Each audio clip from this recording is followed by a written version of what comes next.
all see in terms of, what the banks have been doing and the increase in government investments being held by the banks over the past year. On one hand, we are concerned that the banks are not investing in the private sector, why they are not lending and properly intermediating.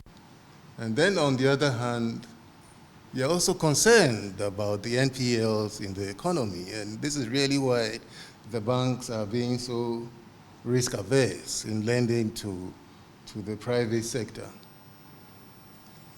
If you look at the list of the 100 the large adversely classified loans, and you see the type of enterprises that are in there, we have a problem.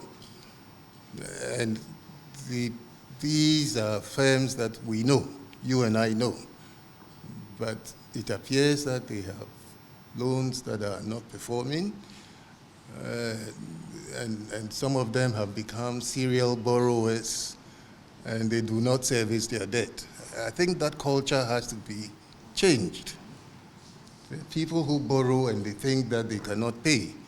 And when you do that, you create these types of difficulties.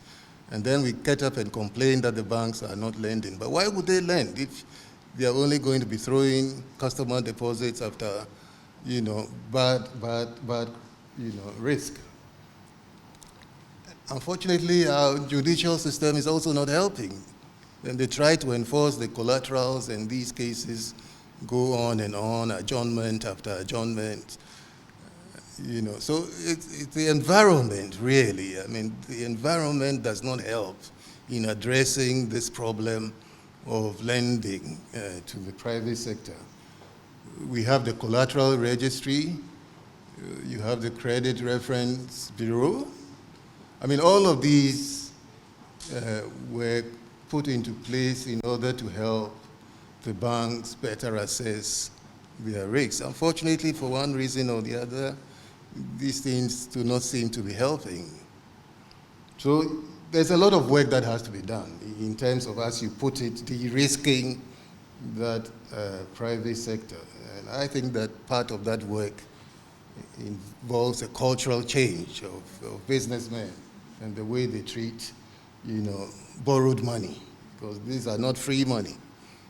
These are deposit monies from you and I that the banks lend out, and they have to be recovered somewhat.